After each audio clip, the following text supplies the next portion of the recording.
Muchas gracias, Yolanda Fresnillo. Estamos aquí probando para la semana que viene. Nos estabas contando precisamente ayer, bueno, hace un ratito, a las 4 de la mañana saliste tú de la sede de la Agencia Catalana de Cooperación, después de haber estado pues casi 14 horas, ¿no?, encerrados. 16 horas hemos estado. 16 horas finalmente, sin comida, sin agua, bueno, lo poquito que os pudieron colar. Sí. Cuéntanos un poquito las razones de por qué hicisteis este movimiento, el contexto y, bueno, consecuencias de estos recortes en la cooperación catalana, que en tu caso además son personales, ¿verdad? Sí.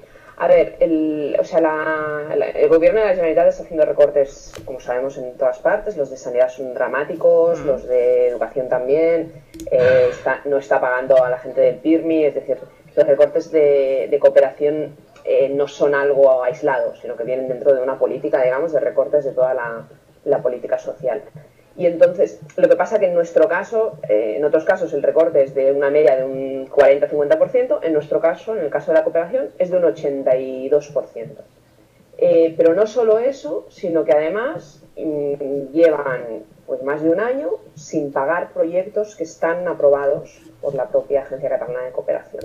De manera que las organizaciones estamos llevando a cabo proyectos que están aprobados, que están firmados no solo por los responsables anteriores, sino por los actuales responsables, que es algo que el gobierno actual está intentando decir que esto es algo heredado del anterior gobierno y no sé qué. No es cierto. Nosotros mismos en el Observatorio de la Deuda tenemos dos proyectos, uno anterior y uno firmado por el propio Carles Llorens, que es el director de la Agencia Catalana, y no están pagando. Claro, esto está llevando a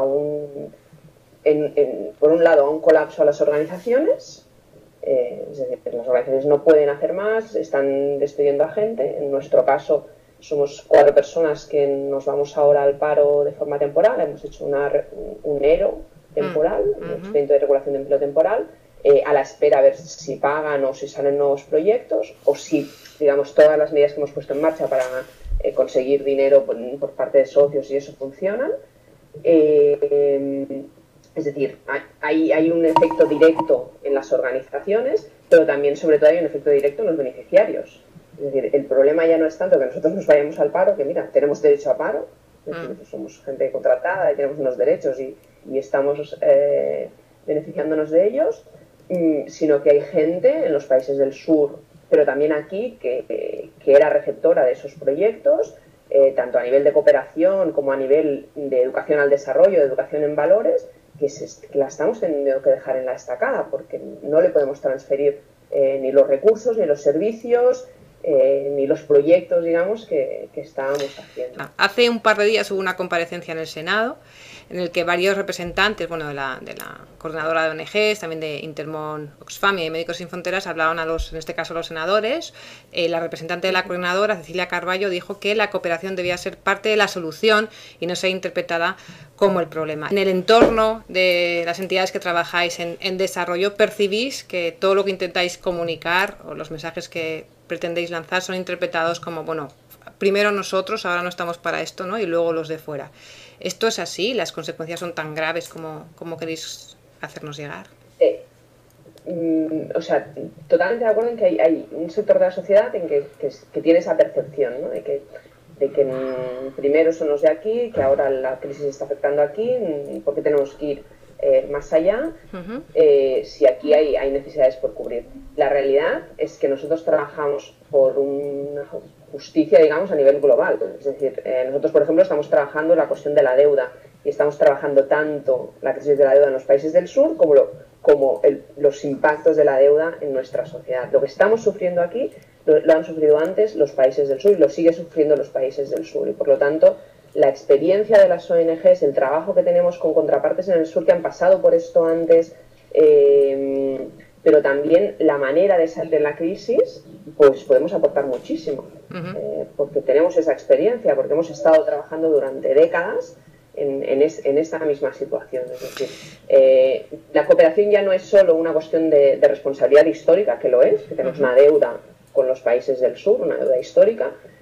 No es solo un compromiso ni una voluntad de ser solidarios, sino que es una responsabilidad que tenemos, sino que además puede aportar mucho a la actual situación que estamos viviendo nosotros, para salir de la crisis, ¿no? Experiencias de economía social, experiencias de empoderamiento de pues sectores más marginados de la sociedad, especialmente el tema de mujeres, que en el sur también se han visto más afectadas por la crisis. Eso es algo que, pues eso, que este sector puede aportar mucho en esta situación. ¿Y tienes algunos datos así rapiditos que podamos contar a nuestra audiencia para que el jueves se vengan con nosotros, o antes si te manden preguntas a ti o a los otros invitados, alguna comparativa? Es decir, este 87 creo que has dicho, ¿no? En términos generales, por ciento de recortes 82, discúlpame, en cooperación catalana, pero a nivel estatal estamos hablando de un 42 con casi un 43, ¿no? Creo que es.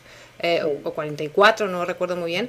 Estos recortes, los millones que suponen este porcentaje, ¿son equiparables a algún tipo de, pues no lo sé, quizás a la recaudación por impuesto de sucesiones, a algún tipo de fraude fiscal, las comparativas que se han hecho, ¿no? La verdad es que es ridículo. Es decir, por ejemplo, la deuda que tiene la Generalitat con las ONGs es de unos 15 millones de euros. Solo el mes pasado la Generalitat de Cataluña pagó en licencias de software a Microsoft 23 millones de euros. Estamos hablando de un gasto que se podría ahorrar porque existe el software libre, digamos.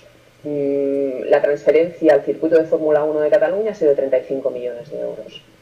En el total del presupuesto, esos 15 millones es un 0,00 no sé cuánto por ciento, pero o sea, es una parte muy pequeña. O sea, es realmente una cuestión de voluntad política. No es una cuestión de que no tengan dinero, es una cuestión de que priorizan otros gastos por encima de este gasto.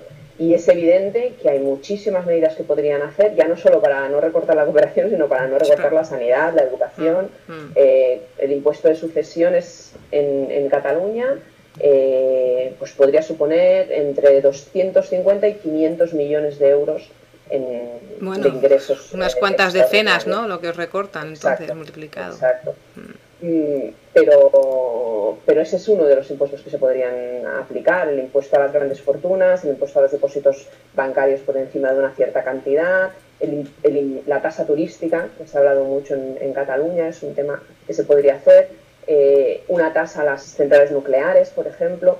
Es decir, hay toda una serie de medidas que se pueden hacer a nivel fiscal y sobre todo la lucha contra el fraude fiscal, que a nivel estatal supone una pérdida de unos entre 80 y 90 mil millones.